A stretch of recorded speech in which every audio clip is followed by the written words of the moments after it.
Ah, I beat it. I beat your hand. StreamYard beat your hand this time. All right. Ow. I'm Brent Leary. I'm Paul Greenberg. And we are the CRM Players Plus today, right? I mean, this is not your average CRM Players show that we're about to embark on. None of our shows are really that average, I would say. Right. But I just can't. This one. I can't believe I said embark. I never used that Well, word. it's all right. It's like calling me venerable. Well, that kind of flows off the tongue at this point, but I'm just saying. Well, I'm embarking on the tail end of my journey. Right. Oh no, we're not going to say it like that. No. Let's move on. It's a beautiful Thursday afternoon here in Atlanta. I'm looking out. I see blue skies. I see sunlight. I don't see the end of the road at any point, hopefully, for anybody who's listening right now. But hey, it's the CRM Players. It's Thursday, and this is not your normal CRM Players episode. No, this is a different one. So, want me to take a crack at what we're trying to do here? You know what? I'm sitting here stalling for time because there's something that usually happens to signal the official start of a CRM Players episode, and quite honestly, it's not there today. I don't know what's happening here. What's going on here? Our buddy Sven. What did we do something? Did we say something in a different language? Man, that's right. I don't know. That I feel almost at a loss. Yeah. What did we do? That comment in Mohawk last week. I'm sorry for it. Did not mean that. At least we have somebody with German roots saying, and he's saying "G'day, mates." So he's going to the Australian. But he's sort of in the wrong place at the moment. No, actually, he's not. I can see he is definitely in the right place. Okay, good. Hey Dan, look at that. Thank you. Yeah, thank you, All Sarah. Right. Yes, that's he did something that actually he took away something that brought more something out, apparently. Yeah, aka colored lighting is gone now. And it looks really good. Yeah, it's much better this way. I agree. I'm going to leave it this way when I launch. It'll be like this. Might be a tiny tad brighter, but we'll see then. So no Sven. I guess we're not getting Sven today. I know. Is this a harbinger of things to come for today's show? I don't know. Maybe we should cancel the show. You know what? I've said harbinger and embark. What the hell is going on with me, man? Well, there's obviously something wrong today, clearly. Yeah. There's definitely something a bit awry. Or maybe it'll be the best show we've ever had. Harbinger, embark, and awry now. Oh, what the hell is up?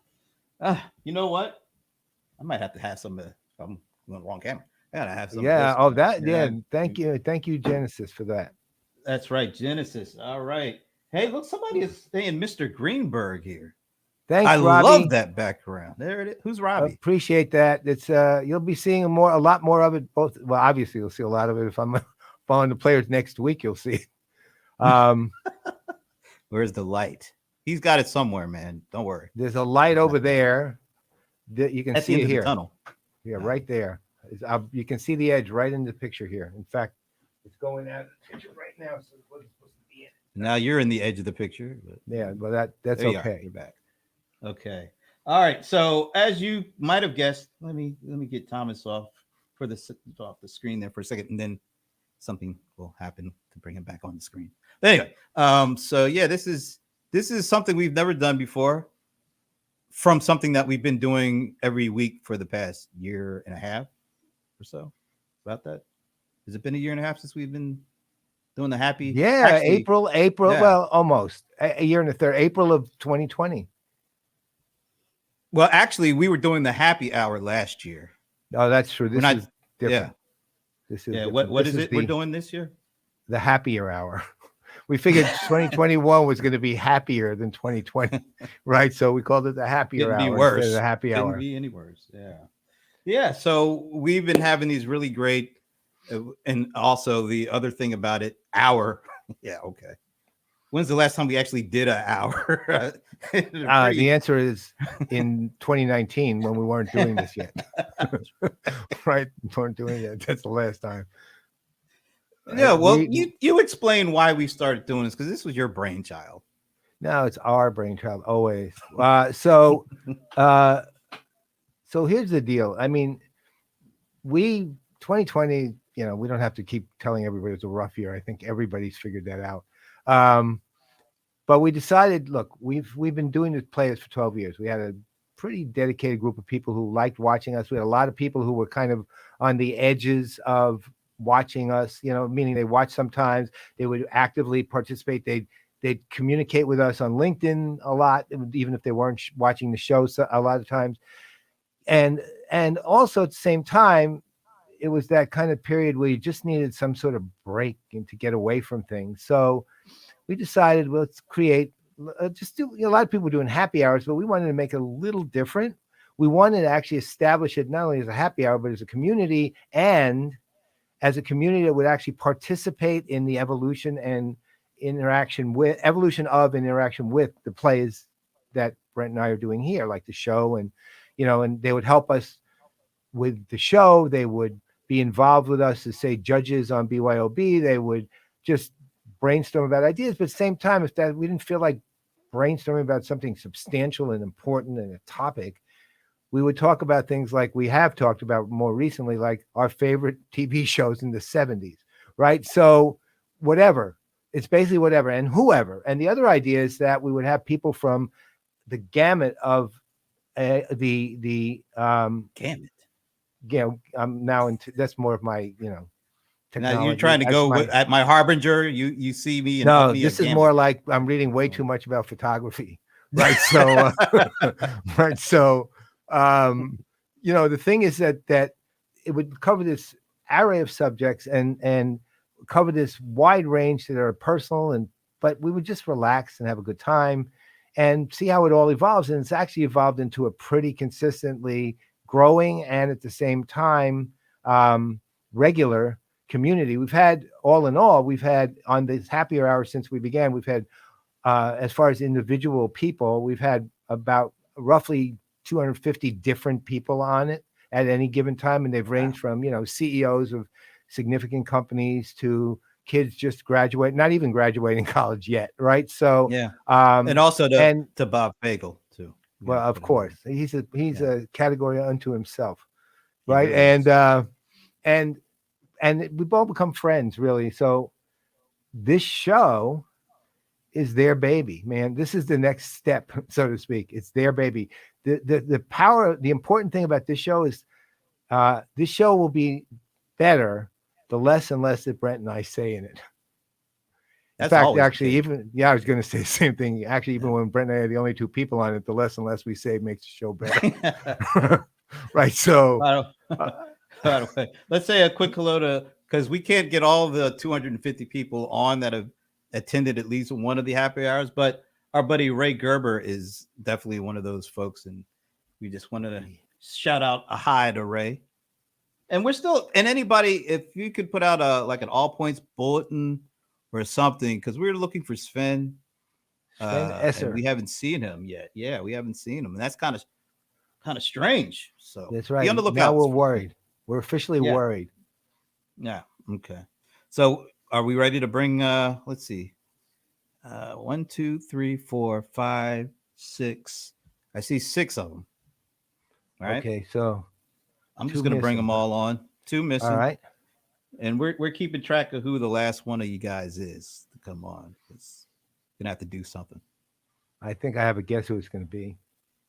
We'll see when. Well, you figure out what they're. Right. Figure out something demeaning that last person that shows up has to do, and then we can take it. Either blueberry baby. All right. So I'm just gonna bring them all on at once, because if we spend time giving them all an intro, we'll be done in the show. So I guess we'll we just can bring them all on. We'll let them all they can introduce each other. We'll give them a minute each or something. Yeah, we'll give you a minute each, and we will cut you off if you go a little long. So don't worry. You know how ruthless we are. We are ruthless. All right. So I'm rolling them in. Here we go. All right. I think we got who's the first one? Stephen LeMay. Steve LeMay was the first one. Okay, And Steve, then hold on. Hang on until we get everybody. Mike Fawcett. Mike Fawcett. And then after that, I have no clue. I'm thinking I'm going Thomas. Thomas. Okay, there we go. Then Jody. Jody. Then All right. Alexa. And Volker. Oh, and look. Okay. It's Sven. Oh, thank God, man. Just in time for Sven. Sven, we were worried sick, dude. We were just tap dancing. We couldn't start the show without you. We literally were trying not to start until you said hello. Ooh. Whew. And just as Sven just beat the last person that has showed up, Christy. So we've got all but one person. Who's the person who hasn't showed up? Well, no, we can't say it until they show up. Oh, okay. Right. No, we're all good. Right. We're good. All right. Well, welcome to your show, folks. You guys are allowed to. Thank you. Are allowed to say. Okay. I hope you heard us right when we said the less talking Brent and I do, the better this show is going to be, which means we want to shut up completely. You guys run the show, right? So we'll say this is how we'll kick you into gear, and then we'll lay back and leave it to you. Why don't each of you take let me just say this. Wait, this is probably the only time I will ever agree with this person. Bob, what a fantastic group of minds. Oh, and since Bob came on, I did have something I think we need to do, because originally I thought Bob was going to be part of this group, but I still think we need to do this just, to cover our bases. So bear with me for 20 seconds. All the people with the backwards attitude, pointing fingers, and that's a bad excuse for sitting on your ass when you complain. It's two things that you don't want to change. All right, need to get that disclaimer out of the way, because anything that y'all say, we are not responsible. Wow. First time but you already said Bob wasn't here, though, so I don't understand what would you need to? I was just going to ask if we have any rules and regulations. Nope, none. Okay. The idea are you concerned about? Are you concerned about what we might say? No. Maybe what we might say. But the disclaimer's already up, so we're good. We're covered. So why I'm going to start the take introductions. That's it, and then after that, take it away. I'm going to start the introductions because I'm the old guy here, in the sense that I've known Paul Greenberg longer than any of the other people here. Paul and I met in 1967, and that's my claim to fame in this venue. I teach marketing and logistics at the University of West Florida. I write a lot of stuff about supply chains and also publish poetry. And I follow CRM and other kinds of information system related stuff. That's me. Go with Mike next. And Mike has a distinction. Before I let Mike go, if you were watching the show last week, Mike was on the show last week. He is the first guest to do back-to-back consecutive weeks on the CRM Playaz, and that is worth absolutely nothing. Take it away, Mike. I thought maybe you were going to give me an award or something. I don't know. He just maybe did. A hat, Yeah. So Mike Fawcett, I'm just started a new analyst firm called Arian Research. I'm also the chairman of the board at Locator XM and advisor G2. I've known Paul for a really, really long time. Actually, we and one other person wrote a book together in the late 90s. That's the best paperweight I've ever owned. So. Biggest too. Who's up next? That's what I mean. Who is it? Thomas. I think I brought him up. Thomas. Okay. Well, I can't say that I know Paul and Brent as long as Steve, for the simple fact that 67 was my birth year. Mine too. Else, I'm dabbling around in the CRM arena for quite some time, since 95 probably. Well, and had the good fortune to read Paul's book in 2007, which was not too early. And since then, we are off and on. More on than off, actually. Luckily. All right. Okay. Jody Spencer. Hi, everybody. I'm Jody Spencer, and I am I handle the marketing and partner alliance relations for a company called Snowbound Software. We play in the document viewing space. So I got involved with this wonderful group of individuals last year, so I'm kind of a newbie, but I've really formed a lot of great relationships and learned a lot from this team.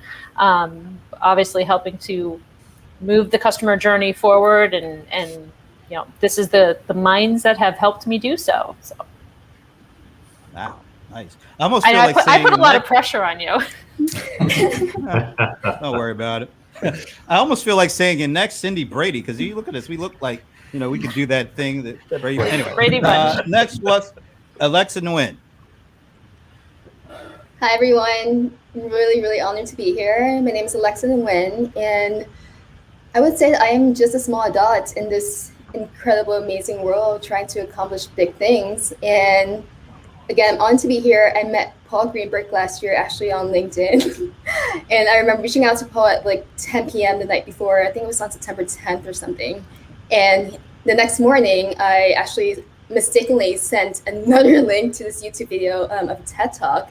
And Paul, of course, immediately got back to me furiously with a very well thought out written message saying, whatever you're selling, stop trying to sell it to me. And to be completely honest, I was in a sales role. I was an account executive for a startup company before I transitioned into my current role, which is a business analyst for another startup company, of course.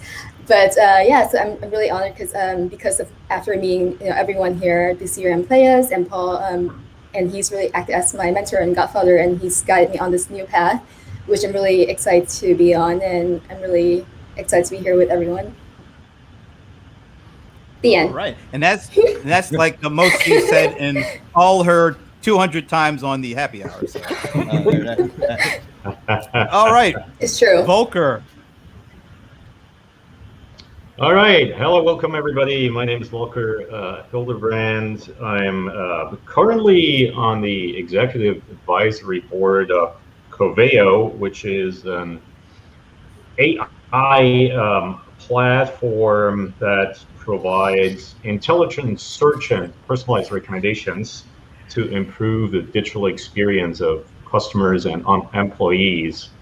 It's applicable across commerce, websites, the workplace, as well as customer service, obviously, which is where they're coming from. I'm also teaching, just like Steve, part-time international sales and marketing, because I used to have an academic career prior to joining the dark side of IT.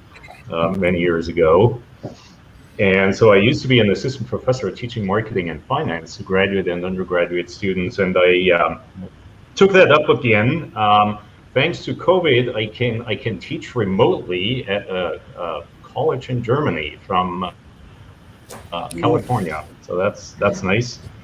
I used to be with SAP for many years in the CRM, CX, and e-commerce space, and I left last year, took a sabbatical, and now I'm doing all these interesting new things. All right, next.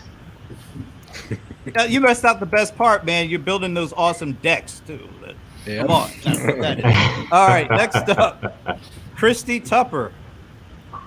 All right, hi, I'm Christy Tupper, and I am general manager for an SMB offering by a company called New Volvo in the IWMS workspace. And it's a new thing that we're doing and hoping to bring more IWMS capabilities to small and medium-sized businesses. And I met Paul when he gave a presentation at a ServiceNow webinar on empathy. And I'm all about empathy and design thinking and journey mapping and customer personas. And so I was really intrigued. So I reached out to Paul and asked him if we could talk more, and we did. And he invited me to this crazy group of people if I wanted to come. And when I got here, I went, oh, that's what he meant. So. Thanks for You having crazy me. group of people. Yes. Crazy group of Crazy people kid. you are. All right. And guess what? The missing link. Yeah.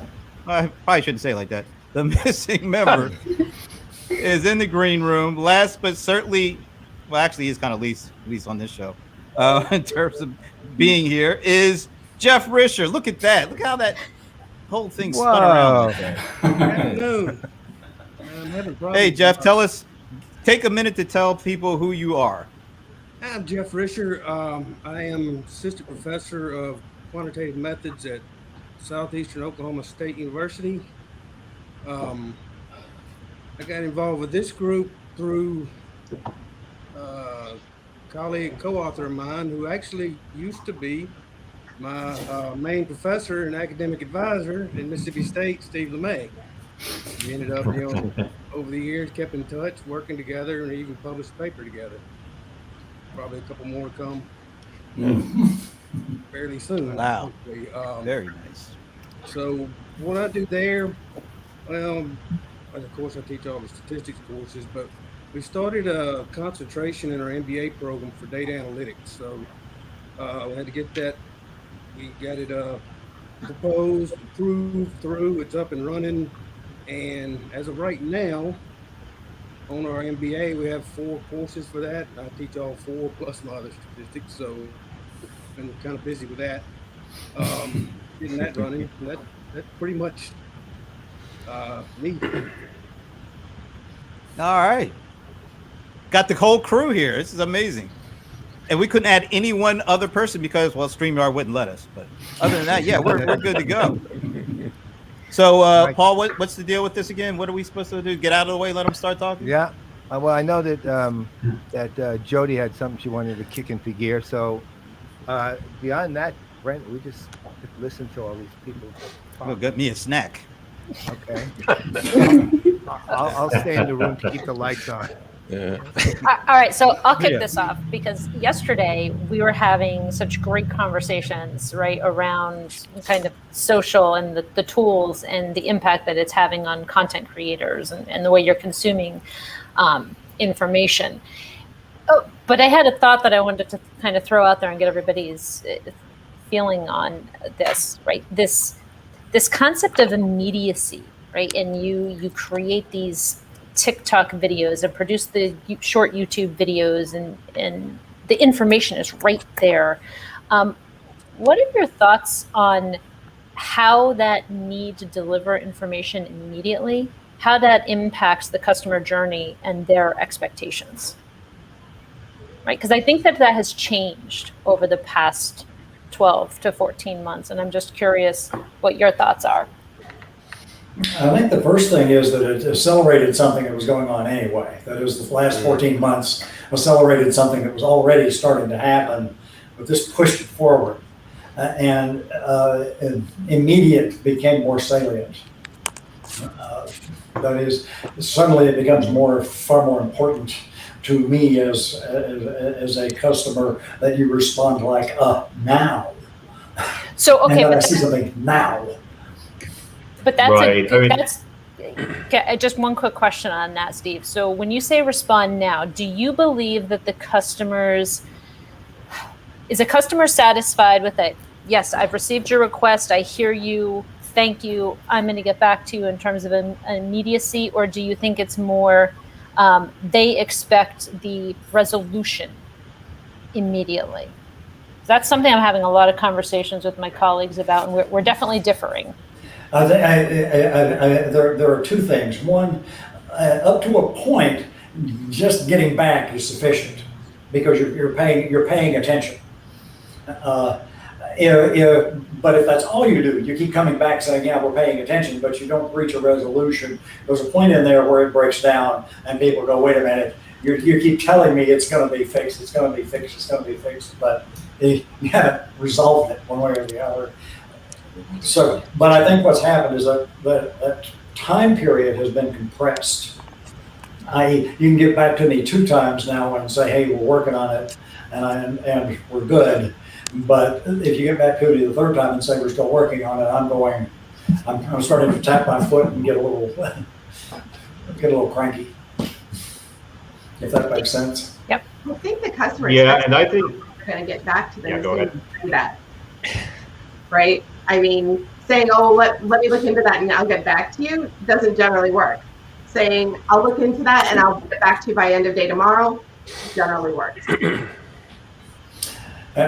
Specificity helps, but if you make that promise, you better keep it. Well, yeah. Volker, what were you going to say?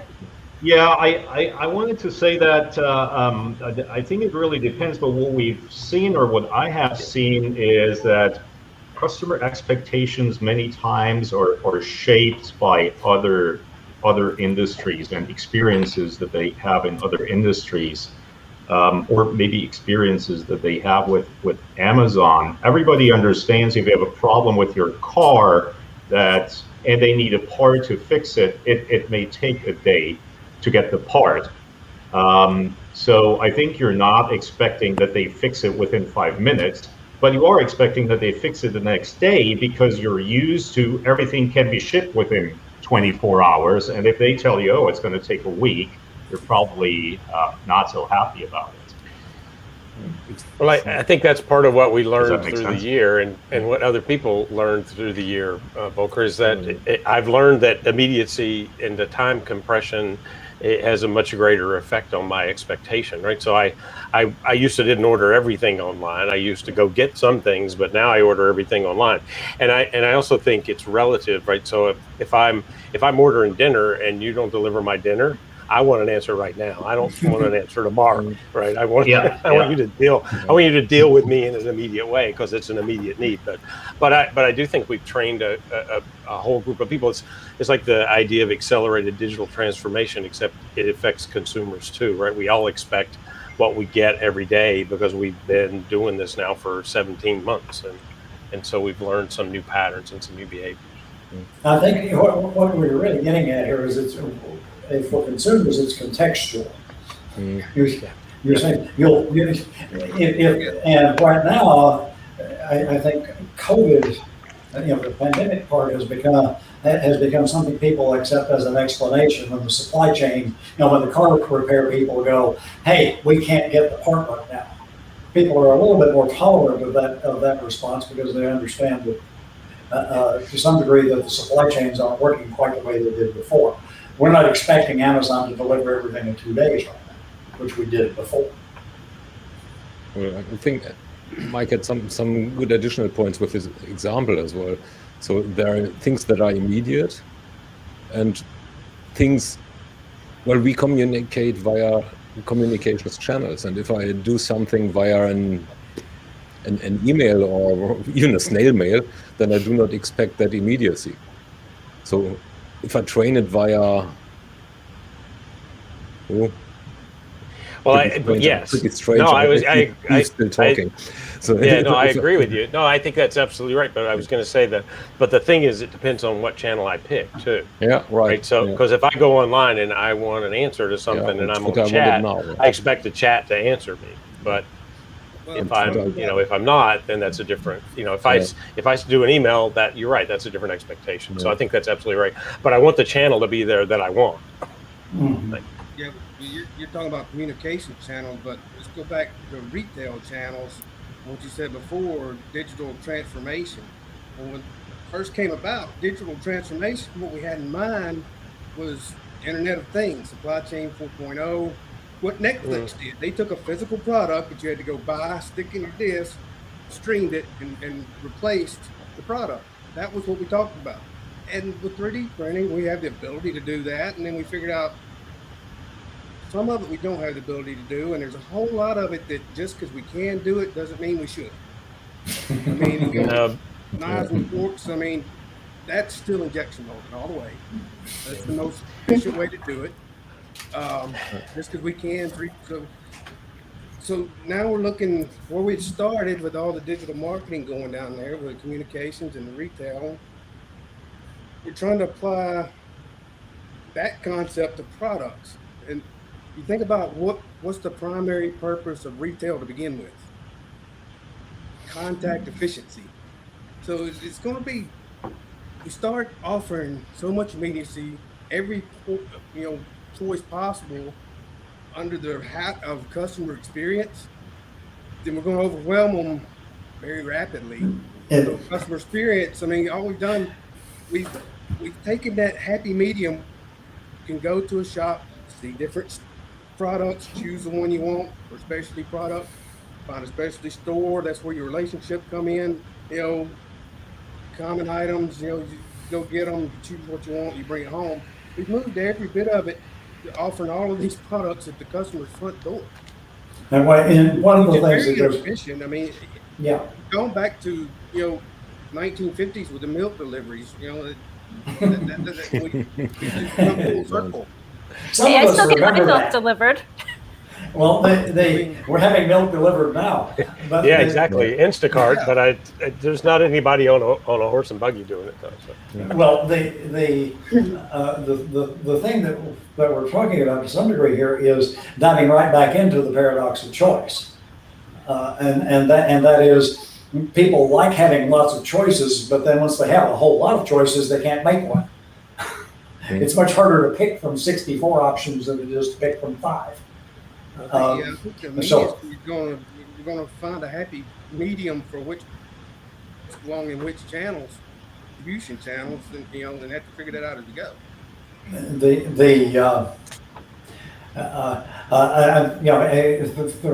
There's a line from a song, 57 channels and nothing on. It's really hard to choose. And one of the things that throws me off sometimes in this digital transformation is, okay, here's this movie I'd like to watch. Which one of those things that I subscribe to is it actually on? Yeah, that's Now I have to go Google and find the movie. Which channel is actually showing it? Is it on Hulu? Is it on Roku itself? Is it on Disney or Paramount Plus? Or, where is it? And half the time I can't find it and watch something else, which gets to the immediacy point. Yeah, back to the immediacy, Steve. So it's actually fairly easy for me at least, to choose the channel that I want, because I'm greedy and I'm egoistic. I want the channel where I get it now. So of course that I do not use the one that is still available and use snail mail or Morse code or a telegram or whatever. Yeah. I use Twitter if I want it. Right. But then layer on that level of customer detail, right? And you collect all that customer information on what somebody wants, what they like, and the next best thing they're going to be looking at. But now enter in all the data privacy. Right. So it really becomes a challenge because people want to be given information in the way, the channel, and stuff that is specific to them, yet they don't necessarily want to give up those details. Right. So it's kind of that challenge of making sure they understand the importance of giving the right amount of information so you can communicate to them properly. Yet there's all these privacy. Right. So it really makes a challenge from a communication standpoint right now. Part of Jody, communication I think needs to be, the one thing that I think is interesting about that though is goes back to the balanced value proposition, right? So if I'm comfortable that I'm getting what I want, I'll give you what you want to enable that to a certain point anyway. So I think that's the problem. If I feel like it's one-sided and unbalanced, then I'm not going to participate. I'm not going to give you that data. Yeah, that's a very So good point. Mike, how do you know what you actually want? Because as a customer, right? Like, how do we know what we actually want? I mean, in this day and age, it's a culture of overconsumption, and we're all just consumers. And sometimes there are things that we need, and there are things that we want, and we want a lot of things. Like Thomas has mentioned, we're greedy. Sometimes it doesn't matter. Guy at Duke University who said most people don't know what they want until they see it in context. And these are people who've been talking about behavioral economics and behavioral finance for some time, and simply saying, look, how many people knew before Apple advertised the first smartphone that they needed a smartphone? Right. That's absolutely And right. when they put that little ad up there that said, "Hey, look," suddenly people went, "Ooh, I can do that." So sometimes what you have to do in the communication channel is make sure that part of what you're communicating is what should consumers reasonably expect here. I.e., managing consumer expectations is a very big part of it. I think Alexa's right, dead on that point.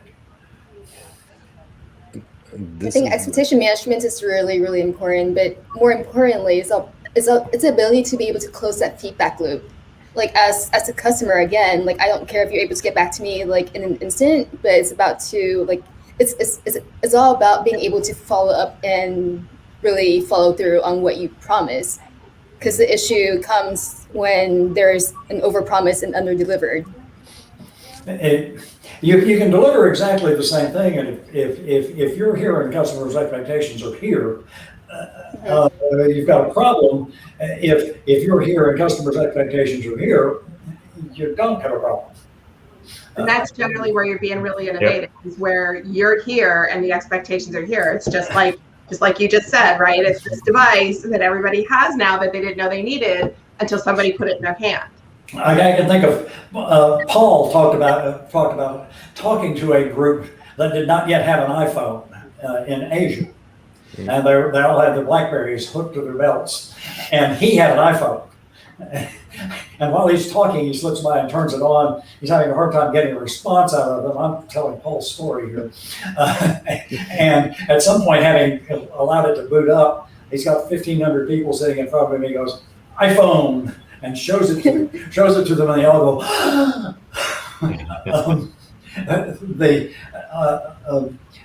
keeping in mind that in a sense, attention is the most valuable commodity out here, because I can't influence you until I've gotten your attention. And that's harder to do. And that's harder to do now because of the crowded digital space and the crowded space in general. And the rush, right? Yeah, and the rush, right? If you think about what the other thing that has been accelerated since last year is everybody was forced into digital communications in one way or the other, right? That's how you consumed information. That's how you put information out, because gone were the in-person meetings and you just became inundated, right? And now it's like trying to siphon through and figure out what you want and what you think you want is daunting. And a lot of people first resort now is, you go to an Amazon or something to see if they've got it. And then if they don't have exactly what you're looking for, then you start searching other places. There are people that have developed different processes for going to find what they want. The paper that Jeff and I published not long ago was about whether or not people would actually buy a box to put on their porch for Amazon deliveries, because they live in a neighborhood where porch piracy is a problem. And we found they will. They'll spend $100 so Amazon can drop it on their porch instead of having to go pick it up somewhere. Which gets back to that immediacy of I want it now, and I want it as conveniently as possible. And of course, the people who are doing that delivery, well, that's not digital. That milk. One of the commenters put the question up, what about milk and cookies? Okay, we got both milk and cookies. Right, that's our porch. Right, like we know what you want, and oh, by the way, here's a couple other things that may go really well with it, and suddenly it's flashing that iPhone again, right? I mean, that's the great thing, But Steve, you were talking about ease. The other day, I just had an experience with, right? You buy, again, this isn't promoting Amazon, but buying off Amazon, and think about how easy they've made it for returns, right? I mean, I go to the grocery store now and I can take something with me and drop it off, or go shopping and drop it off, and they package it up and send it out. It's like, I'm just in there buying away. I don't like it. I take it with me to the store, right? I mean, I don't have to decide up front anymore. It's great. Well, that's kind of where the AI comes in, what you're talking about. And Amazon's got it down to so where they can pick based on demographics within the GIS range about how many products are going to order. But it's not just that; it's how many products are going to order, and how, who within your neighborhood that may not be an original buyer would pick it up if you discount a couple dollars. So if it gets returned there, it doesn't go all the way back to the DC. They package it there and send it to the next guy. If it's a wrong shipment, obviously it's something been open or worn. I'd hope they'd do differently, but where you're talking about finding where you got a whole bunch of products just headed to an area, and I know I'll sell them when I get there. Maybe AI, maybe that is a digital transformation. Maybe we really can cut out the middleman with extra information, because then you're back to the 50s where marketing is transportation and sales, and that's it. And that's well, the other thing that's changed very strangely. A friend and neighbor of mine is going to Costa Rica a lot right now and talking to restaurants there versus a restaurant here. And very simply interviewing about their supply chain. And what they're dealing with the restaurant in Costa Rica is suppliers keep coming by going, buy stuff from us. Which is a completely different thing from the restaurant here in Pensacola trying to buy the same things and searching for suppliers and going, okay, can I find a reliable supplier here, as opposed to having streams of people coming by saying, buy your vegetables out of our cart, buy it out of the back of my truck. So when my friend was actually questioning this person in Costa Rica, they didn't kind of understand the question of how do you choose a supplier? Because there's a constant stream of suppliers coming by. Okay, what is our situation in the digital environment now? How many suppliers do we have of each kind of service coming by and saying, hey, we've got what you're looking for? Yeah, but that's an interesting one too, because how many times now do people come by and offer you something that's got nothing to do with what you do or what you wanted? That's the part that frustrates me the most. There's enough available information that you could craft that. You could know that if I'm the chief research officer, it does say CRO, but it's got nothing to do with revenue. So stop trying to sell me a sales enablement system, right? Just read and you would know. But I mean, there's enough data that's available if you use it. But unfortunately, you can change. Things have changed, and it is. We are digitally enabled in a lot of ways, but we're also still repeating behaviors that aren't effective anymore when we could shift. And instead, we just do more of it. So cold calls don't work, so do more of them. I'll give you a higher goal. You're not meeting your quota, I'm going to raise your quota. That way that makes no sense. Doing more of the old thing doesn't solve the problem, right? There are new ways to do it. And if you use the data, you could actually make an intelligent offer. And I think that's reasonable. Yeah, I think that's a really good point in general when it comes to customer experience and meeting customer expectations, right? We're talking about speed, convenience, reliability, like deliver on your promise, all of these things. So, but there's actually, since I've written the book, The Customer Experience Edge, there's a fourth pillar of customer experience, which is relevance. And I think that's actually, in this digital age, that's going to be a key differentiator. How do I make relevant offers, right? It was said earlier, there are so many choices. So how can I actually make some relevant recommendations?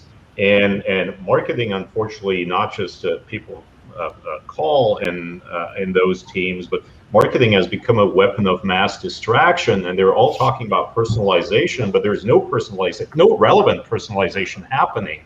And because it's so cheap per individual, right? You get targeted with ads, banner ads, pop-ups, emails, everything, and the company couldn't care less whether it's relevant or not, because it's kind of throwing everything against the wall and see what sticks, right? And that's kind of good enough.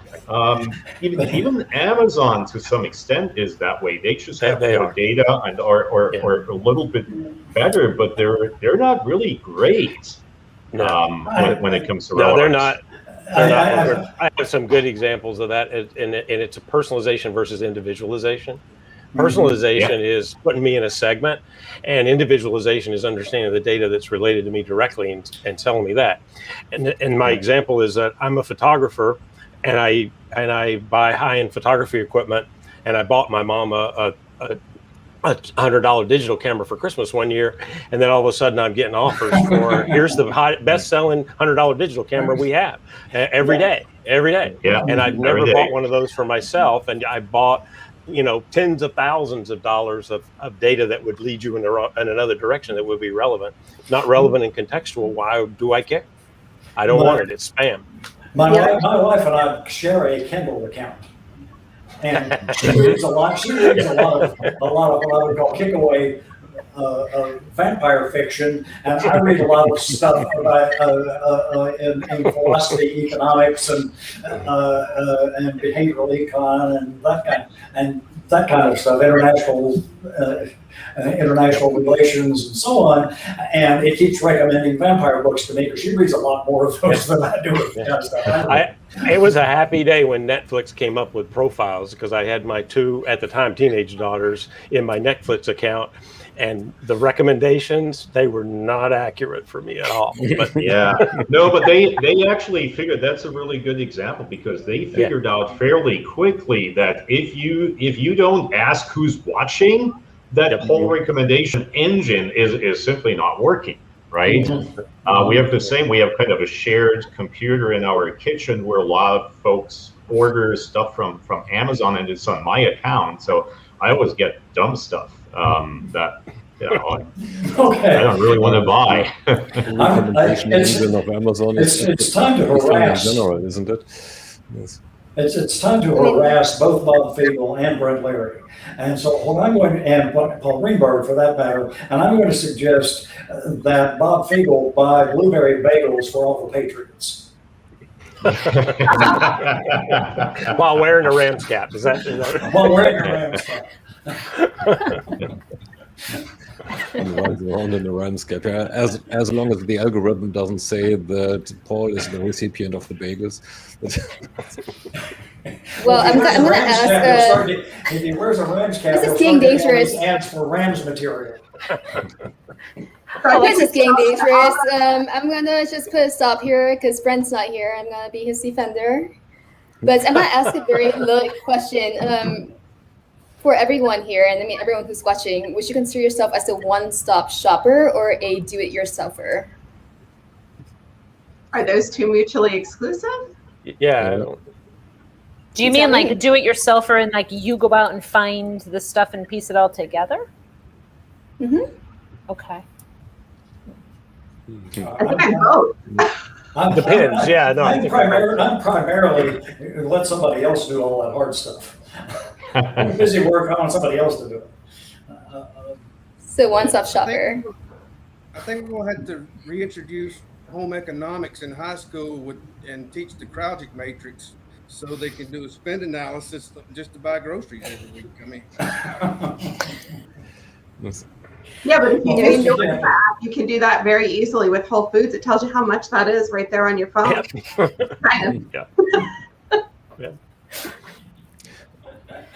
Yes, it's really difficult to identify like the key differences and the key similarities with current customers for a lot of companies. I just don't understand why that is. Would someone help shed some light on that? And how can we tie this back to the topic of like the voice of the customer? Because when it comes to like marketing should be the voice of the customer. And I feel like lately, as of late, it's been kind of like slipping from that perspective. But that's just me. Right now, I'm working on trying to draw a connection between consumer profiles using like market mavenism, whichever four was in our paper we used, and trying to tie those to COVID rates and see if people's shopping behavior, their normal activities, define how they react to health measures. I've got the data. I'm trying to put it together. I hadn't run anything, but. I mean, that's a question in terms of to what degree have we, again, we're dealing with I think, an acceleration of something that was going on anyway, and that is, okay, how much of this getting my groceries delivered at home is going to stick? Why would Fresh it go? groceries. Yeah, I mean, the thing is, the convenience is and you do something long enough, you've retrained me. It's just too convenient. Why would I bother doing it the other way? Like, With the So what's the exception trade-off here? of the urgency factor, right? I mean, if I need something today for a recipe today, I'm going to stop at the store to pick it up. But otherwise, I'm going to order everything. That's why I said I don't think they're mutually exclusive. I think you find a way to work all of it into your life. I had a friend recently, actually over the weekend, say to me, oh my gosh, I think my favorite department store is going to close and I don't know what to do because I always go there to try on the clothes first before I order them online.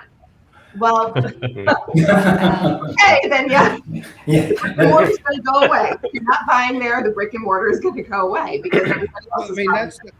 That's back to the 30-year-old technology acceptance model. I mean, rate of adoption is dependent upon ease of use, utility. And if your other option's not there, the one that is pretty useful. I mean, utility goes to the roof. Digital marketing when all the retail stores have to close. And habit also plays a role here. If I've already learned how to do it this way, and I've learned in the digital world, I learned click here and you get this. Getting me to go click somewhere else is going to be a challenge. You have to prove that it's more useful than it's going to be more useful than the effort it takes to learn to use it. There you have it. But then you get new technologies that displace the old anyway. Because now I can use my iPhone, set it up 10 feet away from me, and it scans me and orders a T-shirt that'll fit me. I mean, that's if you shift the experience to a new technology, or I can using AR, I can try my glasses on. On the screen. So I think there's some over time that you recreate those experiences in a digital way. It shifts the behavior. And the way people want to, again, going back to the consumption of information, you talk about how do you entice somebody to be interested in something else. Well, gone are the days of somebody actually reading information about your product, right? I mean, people want to visualize it. They want to see a video. They want to hear an audio file. They want, but which vastly goes against some of the algorithms out there so that you appear higher, right? So there's this, it's a challenge. We just had a request from Brent Leary for me to talk about the Wingman story and Paul Greenberg. Let's put it this way: there was a woman involved. You can stop there. No. We were not competing. Paul and I met in a class called History of Journalism at 8 o'clock in the morning, first day of class at Northwestern. And in all honesty, he said, "Hi, I'm Paul Greenberg," and I said, "Hi, I'm Steve." And then he told me I had an accent. But a third person that we met in another class later was a woman. We'll call her M, as her name starts with that. She was engaged, and she was known as M the Rock. She had this solitary stone on here that was big enough to need. She was tiny, and she needed a carrier to move that around. Well, she'd gotten engaged pretty much right after her mother died when she was 15 or 16, and had been wearing that rock around for several years when we met. Her fiance was away at law school in another state. Well, we became friends, and then, and Paul was instrumental in arranging for us to go to a Simon and Garfunkel concert. And, that was the day Martin Luther King was shot. So the concert didn't happen. needless to say. Let's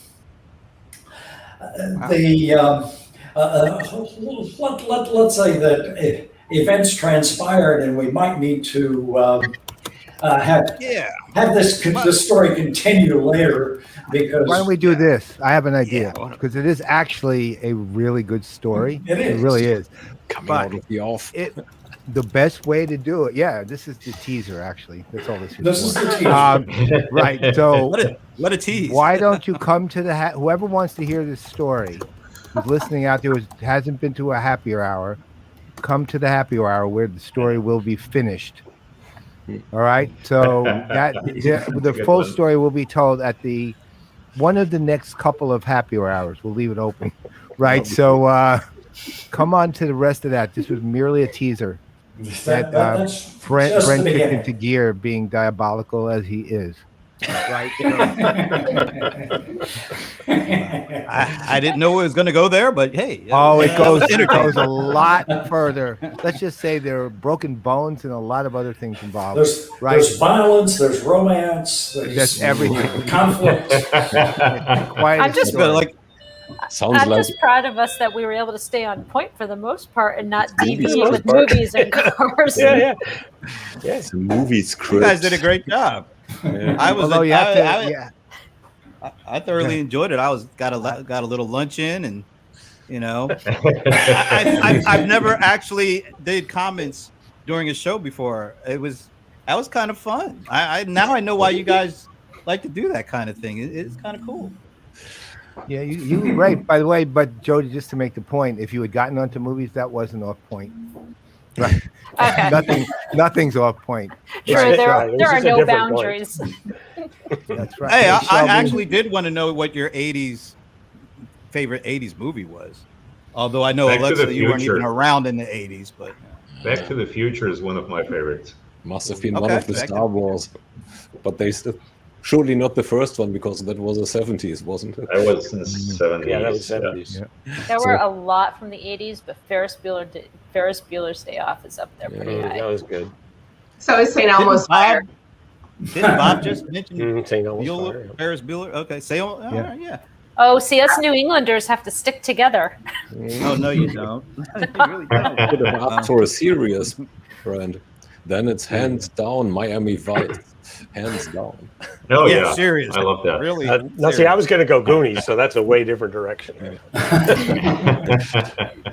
Wait, does that lead us down the path of what were we talking about? Dallas and Falcon Crest? Oh my God! Yeah. Oh no. Dynasty. I don't think so.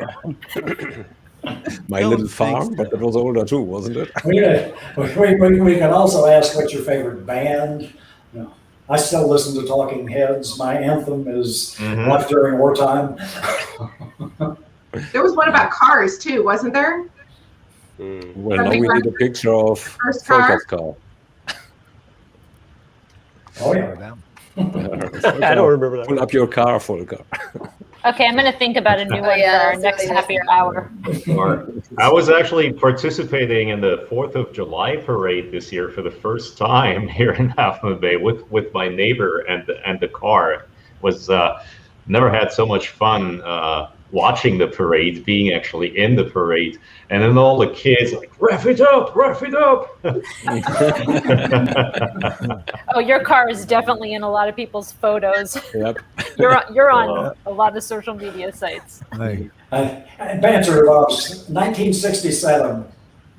Bob knew that already. He knew that. Quite honestly, I said that in my intro. He's just trying to start just something like- completely. I was of the opinion he couldn't be on today. He was one of the people who said he couldn't do this show. Huh. He got a little scared. Did he say that, or Yeah. did Brent say that? Did Brent say it, or was it Bob that said it? He's that's probably a good saying question. that he blueberry bagels. Well, maybe it was Brent who told me Bob couldn't do it. That's what I was saying. Could be. We'll never know. We miss you, Bob. No. Speak for yourself, please. Whoever said that. That was Alexa, by the way. Since that was a female, Oh. to be clear, it was All Alexa. right. See, and here I thought Alexa was on a roll. He had my back on the blueberry bagel thing, and then she stabbed my back with the Bob thing. Hey, with you a guys, pointed- you guys made it a full hour. Paul, we barely said anything, really. It was great. It was like Well, you perfect. said a lot, to be fair, in the chat. You just didn't say it Yeah. online. We did That's right, yeah. Alexa and I did a role reversal because usually, I'm doing more audibly talking and she's like killing it in the comments section. So I figured if she's going to be doing it, talking, I can at least have her back on the comments. So there it is. Sounds That's fair. fair. It's a fair point. Yeah. That was. We're going to give you guys one of the arguably one of the greatest privileges the species has ever known today, which is that how Brent and I always end the show with with I'm Brent Leary, I'm Paul Greenberg. Well, now we're going to also, you guys will go and you can take it in. So the order Yeah, how's this you gonna can work? see it. Right. It's Steve, Mike, Thomas, Christy, Volker, Alexa, Jody, Jeff. Oh, that's me afterwards. So after I go, Steve, Mike, Michael, Thomas, Christy, Volker, Alexa, Oh my Jody, God. and Jeff. That's the order I see you in. That's Anybody literally want the to put order a I bet see on you. if this is actually All going right. to work? How's this? We'll try it this way. Okay, Not so touching. Brent does him, I do me, and then Steve number 1, Mike number 2, Thomas 3, Christy 4, Volker 5, Alexa 6, Jody 7, Jeff 8. Okay, got it? Numbers? All right. I got mine. I know. I don't know. Yeah, about well, no, that. we're easy. We're A and B. We're A and B. Yeah, But All right, here we this go. is a first. Okay. We're going to do this. And I'm Brent Leary. I'm I'm Paul Greenberg. I'm Steve Lay. And I'm Michael Fawcett. I'm Thomas Wiebernheit. And I'm Christy Tupper. And I'm Volker Hildebrand. And I'm Alexa Nguyen. I'm Jody Spencer. And I'm Jeff Risher. We made it. Oh, my God. I should have we taken are- that bet. And we are all CRM players, and we all wish you a great rest of the day. And we will see you at a happy hour near you next week. You know how to close. And of course, Cheers. Bye.